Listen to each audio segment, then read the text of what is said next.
Let's see this question, student, what it is saying. Match the list 1 with list 2. तो इसके अंदर list 1 और list 2 दे रखी है, हमें बस मैच करना है. Got it or not? तो हमें ये क्या देखना है? Sperm is there. तो sperm क्या होता है? गैमेट होता है. और आपको ये मालूम होना चाहिए कि ह्यूमंस के अंदर जो गैमेट फॉर्मेशन होता है वो मियोसिस के थ्रू होता है. तो यहाँ पर गैमेट के अंदर क्या होना चाहिए? Half the number of chromosome होना चाहिए. क्या होना चाहिए बच्चों? Half the number of chromosome होना चाहिए. तो क्या होगा? Sperm is a haploid cell. Sperm एक हैप्लॉइड सेल होता है और स्पर्म के अंदर sperm is considered as a gamete and it is the result of meiosis, so it contains haploid sets of chromosomes n. Got it or not? So we consider it as haploid cell. How many chromosomes? N is equals to 23. So the number of chromosomes will be number of chromosomes. कितने होंगे बच्चों? 23. इसीलिए इसको haploid cell बोलते हैं. Next अगर हम बात करते हैं स्पर्मेटोगोनिया की, अगर हम बात करते हैं स्पर्मेटोगोनिया जो होता है बच्चों वो एक जर्म सेल है. Spermatogonium is singular and gonia is plural. Got it or not? It is like this. ठीक है. स्पर्मेटोगोनिया को क्या बोलते हैं बच्चों? It is called germ cell. ये germ cell कहलाता है.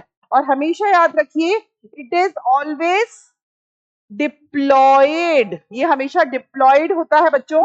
It undergoes what? It undergoes meiosis to form the sperms. तो हमेशा इस तरह से होगा.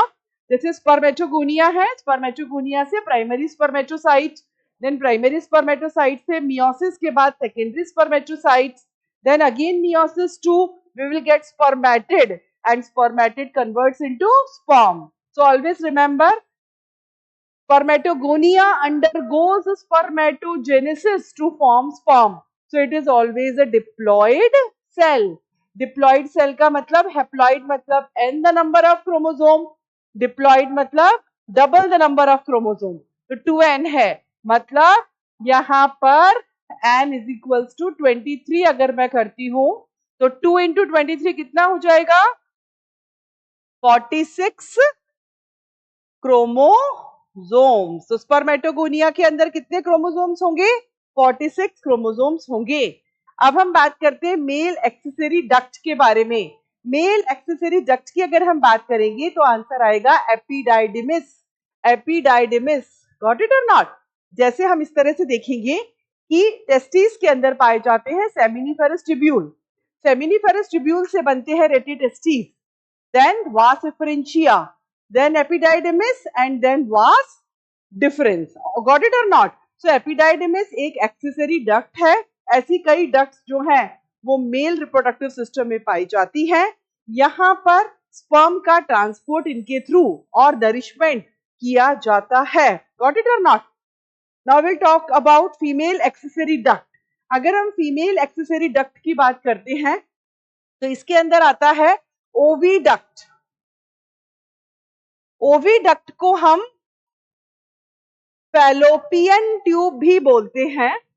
Used to call it fallopian tube and we consider it as the site of fertilisation. तो अब आपको बिल्कुल क्लियर हो गया होगा.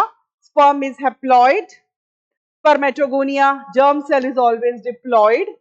Male accessory ducts are many in number, but here it is one mentioned, epididymis. Epididymis सबसे longest duct होती है. Got it or not? करीब 6 meters की होती है, highly coiled होती है. Got it? और उसके अलावा इसके अंदर sperms को ट्रांसफर भी किया जाता है और temporarily स्टोर भी किया जाता है. फीमेल एक्सेसरी डक्ट की अगर हम बात करते हैं तो उसका करेक्ट आंसर होगा oviduct. It is the site of fertilisation. तो यहाँ पर मैं लिख भी देती हूँ, अगर आप लोगों को चाहिए तो मैं यहाँ लिख देती हूँ. इसके लिए एपिडाइडिमिस के बारे में मैं बता देती हूँ आपको.